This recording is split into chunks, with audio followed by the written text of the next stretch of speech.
بسم اللہ الرحمن الرحیم الحمد للہ رب العالمین والصلاة والسلام علی رسولہ محمد وعلی آلہ واصحابہ اجمعین اما بعد فاعوذ باللہ من الشیطان الرجیم بسم اللہ الرحمن الرحیم اقرأ باسم ربک الذی خلق خلق الانسان من علق اقرأ وربک الاکرم الذی علم بالقلم علم الانسان ما لم یعلم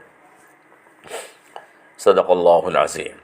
عزیزان ملت اسلامیہ، سیرت مبارکہ کے سلسلے کا یہ 8واں پروگرام ہے۔ اس سے قبل ہم حضور نبی کریم صلی اللہ علیہ وسلم کے غار حرا میں پہلی وحی نازل ہونے تک کے حالات بیان کر چکے ہیں۔ ہم نے آپ کو آخر میں بتایا تھا کہ حضرت خدیجہ الکبریٰ رضی اللہ تعالی عنہا حضور اکرم صلی اللہ تعالی علیہ وسلم کو تسلی دیتی ہیں، کیونکہ اچانک فرشتے کے آنے سے آپ پر گھبراہٹ اور لرزہ طاری ہو گیا تھا۔ تب حضرت خدیجہ نے تسلی دی اور فرمایا، اللہ آپ کو ذلیل اور رسوا نہیں کرے گا۔ آپ صلہ رحمی کرتے ہیں، رشتہ داری کا پاس و لحاظ کرتے ہیں، دوسروں کا بوجھ ہلکا کرتے ہیں، محتاجوں اور کمزوروں کا کام کرتے ہیں، مہمانوں کی ضیافت کرتے ہیں اور لوگوں کی تکلیفوں اور مصیبتوں میں ان کی مدد کرتے ہیں۔ یہ بخاری کے الفاظ ہیں۔ اور ابن جریر نے ایک لفظ ما اتیت فاحشۃ قط بھی اپنی بیان میں لکھا ہے کہ حضرت خدیجہ نے فرمایا کہ آپ نے کبھی کوئی فحش یا گندا کام نہیں کیا۔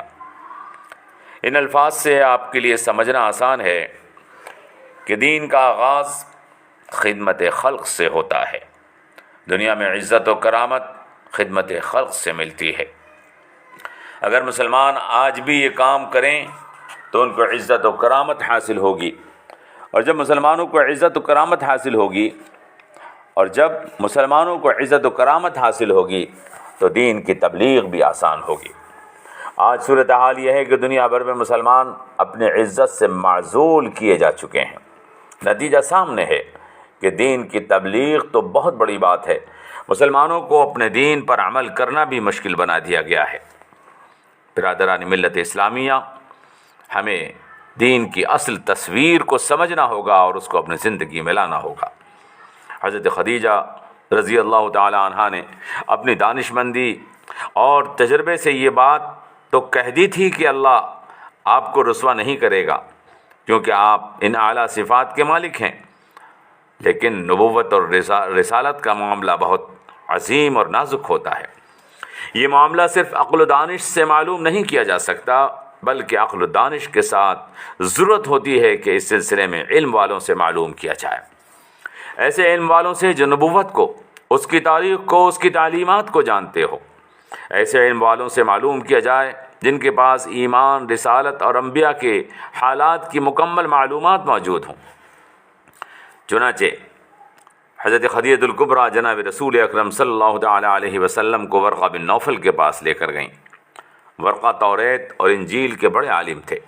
انہوں نے سریانی زبان سے انجیل کا عربی زبان میں ترجمہ کیا تھا۔ وہ چند سال قبل ہی شریعت موسوی اور شریعت عیسوی کے قائل ہوئے تھے۔ شرک اور بت پرستی کو چھوڑ کر عیسائی ہو گئے تھے، نہایت بوڑھے تھے اور نابینا تھے۔ یہ حضرت خدیجہ کے چچا زاد بھائی تھے اور انبیاء اور رسل کے بارے میں مکمل معلومات حاصل کر چکے تھے۔ حضرت خدیجہ ان کے پاس کبھی کبھی جایا کرتی تھیں، کیونکہ بت پرستی جیسے عمل کی معقولیت حضرت خدیجہ کی سمجھ میں کبھی نہیں آئی تھی۔ اور ایسا ہوتا ہے، اہل علم اور اہل عقل ان لوگوں کے پاس آتے جاتے رہتے ہیں جن کو وہ علم والا اور عقل مند سمجھتے ہیں۔ حضرت خدیجہ نے ورقہ بن نوفل کو پورا واقعہ سنایا۔ انہوں نے سارے واقعہ سنا اور بولے، مجھے لگتا ہے قسم اللہ کی یہ محمد اللہ کے نبی ہیں، آپ کے پاس وہی فرشتہ آیا ہے جو موسیٰ کے پاس آتا تھا۔ پھر کہنے لگے کہ اے محمد، ایک ایسا وقت آئے گا کہ آپ کی قوم کے لوگ آپ کو جھٹلائیں گے اور آپ کو شہر سے نکال دیں گے، آپ سے جنگ کریں گے۔ حضور نے ارشاد فرمایا، چچا کیا کہہ رہے ہو؟ کیا میری قوم مجھے میرے شہر سے نکال دے گی؟ آپ سوچتے ہوں گے یہ تو مجھے صادق و امین جانتے ہیں، میں نے کوئی کام آج تک ایسا نہیں کیا جس سے قوم کو تکلیف ہوئی ہو۔ میں نے تو کسی کو ایک سخت جملہ بھی نہیں بولا ہے، بلکہ قوم کی ہر مصیبت میں ان کا ساتھ دیا ہے، پھر مجھے یہ کیوں شہر سے نکال دیں گے؟ ورقہ بن نوفل نے کہا ہاں یہ تمہیں شہر سے نکال دیں گے، کیونکہ جو کوئی بھی وہ بات لوگوں سے کہتا ہے جو تم کہہ رہے ہو اور جو تم سے کہلوائی جائے گی، یعنی لا الہ الا اللہ، تو قوم اس کی دشمن ہو جاتی ہے۔ یہ ہمیشہ ہوتا ہے اور ہوتا رہے گا۔ کاش میں وہ دن دیکھ پاتا جو پوری طاقت سے تمہاری مدد کرتا۔ یہ مضمون بخاری باب کیفا کانا بدء الوحی سے لیا گیا ہے۔ عزیزان ملت اسلامیہ، سب سے پہلے حضرت خدیجہ نے نور نبوت کو پہچانا اور ایمان لائیں، اور آپ حضور کی بیوی تھیں، سمجھدار تھیں۔ آپ کا ایمان لانا حضور کے لیے بہت بڑی کامیابی تھی۔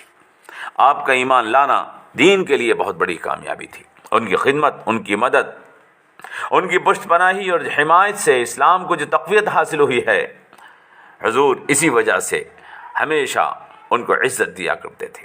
اسی وجہ سے حضور کا ارشاد ہے کہ خیر نسائها مریم بنت عمران وخیر نسائها خدیجہ بنت خویلد۔ حضور نے آسمان اور زمین کی طرف اشارہ کر کے فرمایا تھا کہ مریم بنت عمران اور خدیجہ بنت خویلد آسمان اور زمین میں سب سے بہتر عورت ہیں۔ یہ حدیث بخاری اور مسلم میں ہے۔ یہاں ہم صرف دو باتوں کی طرف اشارہ کر کے آج کا درس مکمل کریں گے۔ پہلی بات یہ کہ دین میں سب سے پہلے ایمان قبول کرنے والی ایک عورت خدیجہ بنت خویلد ہیں۔ وہ دین کا سہارا بنی، پیغمبر کی مددگار بنی، انہوں نے پیغمبر کو حوصلہ دیا اور پوری زندگی آپ کے ساتھ رہیں، حتیٰ کہ جس سال حضرت خدیجہ کا انتقال ہوا، اس سال کو حضور نبی کریم صلی اللہ تعالی علیہ وسلم نے عام الحزن، غموں کا سال قرار دیا ہے۔ ایک عورت اگر خدیجہ ہو جائے تو وہ اتنی عظیم بن جایا کرتی ہے کہ قیامت تک پوری انسانیت اس کی احسان مند رہتی ہے۔ حضرت خدیجہ کی دانشمندی اور سمجھداری کا ایک واقعہ دلائل ابو نعیم میں لکھا ہے۔ ایک مرتبہ حضرت خدیجہ نے حضور سے عرض کیا، جس وقت وہ فرشتہ آپ کے پاس آئے تو مجھے بتانا۔ چنانچہ جب جبرائیل حضور کے پاس آئے تو حضور نے حضرت خدیجہ کو بتایا۔ حضرت خدیجہ نے کہا کہ آپ میری گود میں اپنا سر رکھ دیں۔ حضور نے ایسا ہی کیا۔ تب حضرت خدیجہ نے اپنا سر اس کے بالوں کو کھول دیا اور معلوم کیا کیا وہ فرشتہ اب آپ کو نظر آ رہا ہے یا نہیں۔ حضور نے کہا کہ اب وہ مجھے نظر نہیں آ رہا ہے۔ حضرت خدیجہ نے فرمایا کہ اے محمد یقین رکھو، وہ فرشتہ ہے اللہ کا، وہ شیطان نہیں ہے بلکہ اللہ کا فرشتہ ہے۔ ایک روایت میں ہے کہ حضرت خدیجہ نے فرمایا کہ آپ کو مبارک ہو، وہ خدا کا مقرب فرشتہ ہے، اگر شیطان ہوتا تو میرے سر کھولنے سے آپ کے سامنے سے ہٹ نہ جاتا۔ یہ روایت محمد ابن اسحاق نے نقل کی ہے، سیرت ابن ہشام میں بھی موجود ہے، دلائل ابو نعیم کے اندر بھی ہے۔ جو لوگ روایات کے درجے پہچانتے ہیں وہ ان کتب کے حوالوں سے اس روایت کے درجے کو جان سکتے ہیں۔ دوسری بات یہ ہے کہ حضرت ورقہ بن نوفل نے باوجود اس کے کہ وہ عیسائی ہو گئے تھے، یہاں حضرت موسیٰ کا حوالہ دیا اور کہا کہ خدا کی قسم یہ وہی ناموس ہے جو موسیٰ کے اوپر اترتا تھا۔ یہاں سوال یہ ہے کہ انہوں نے حضرت عیسیٰ کا نام کیوں نہیں لیا، حضرت موسیٰ کا نام کیوں لیا؟ اس کی وجہ کیا ہے؟ عزیزو، اس کا ایک جواب تو یہ ہے کہ حضرت موسیٰ علیہ السلام اور حضور نبی کریم صلی اللہ تعالی علیہ وسلم نے مماثلت یہ ہے کہ آپ بھی حضرت موسیٰ کی طرح نبی جہاد ہیں، آپ بھی حضرت موسیٰ کی طرح نبی جہاد ہیں۔ آپ کی شریعت میں بھی موسیٰ علیہ السلام کی شریعت کی طرح سے جہاد، قصاص، تعزیرات اور حلال اور حرام کے احکامات کا بیان ہے، حکومت اور اقتدار کے قیام کا حکم ہے۔ اسی وجہ سے حضرت ورقہ بن نوفل نے حضور اکرم صلی اللہ تعالی علیہ وسلم کی طرف آنے والے فرشتے کو حضرت موسیٰ علیہ السلام والے فرشتے سے تشبیہ دی۔ اور ایک دوسرا جواب اور بھی ہے، ایک دوسری حدیث میں ہے کہ جب حضور نبی کریم صلی اللہ تعالی علیہ وسلم واپس ہوئے تو حضرت ورقہ بن نوفل نے کہا کہ میں آپ کو بشارت دیتا ہوں اور میں گواہی دیتا ہوں کہ آپ وہی نبی ہیں۔ إنك الذي بشر به ابن مريم وإنك على مثل ناموس موسى وإنك نبي مرسل وإنك تؤمر بالجهاد۔ فتح الباری کے اندر یہ الفاظ موجود ہیں۔ بے شک آپ وہی ہیں جس کی بشارت عیسیٰ ابن مریم نے دی، اور موسیٰ کی طرح آپ نبی مرسل ہیں، اور بے شک آپ عن قریب جہاد کا حکم دیے جائیں گے۔ عزیزو، حضرت موسیٰ علیہ السلام خدا کے پیغمبر تھے، اللہ کے نبی تھے، انہوں نے بھی اپنی قوم کو جہاد کا حکم دیا تھا، اور جہاد نے اس قوم نے ان کے حکم سے روگردانی کی تھی۔ قرآن میں اس چیز کا بیان ہے۔ انہوں نے کہہ دیا تھا کہ جاؤ تم لڑو اور تمہارا رب لڑے، اور آج مسلمانوں کا حال بھی وہی ہے۔ حضور نبی کریم صلی اللہ تعالیٰ علیہ وسلم نے بھی قوم کو جہاد کا حکم دیا ہے، دین کی دعوت و تبلیغ کا حکم دیا ہے، لیکن یہ قوم بھی یہ چاہتی ہے کہ یہ کام خدا کا رسول کرے اور خدا کے رسول کے نائبین کریں اور خدا کرے، اور قوم اپنے گھروں میں بیٹھی رہے۔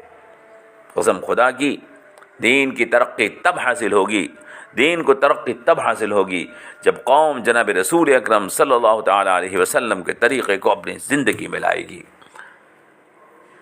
وصلی اللہ علی النبی الامی وعلی آلہ واصحابہ اجمعین، والصلاۃ والسلام علی رسولہ الکریم۔ السلام علیکم ورحمۃ اللہ وبرکاتہ۔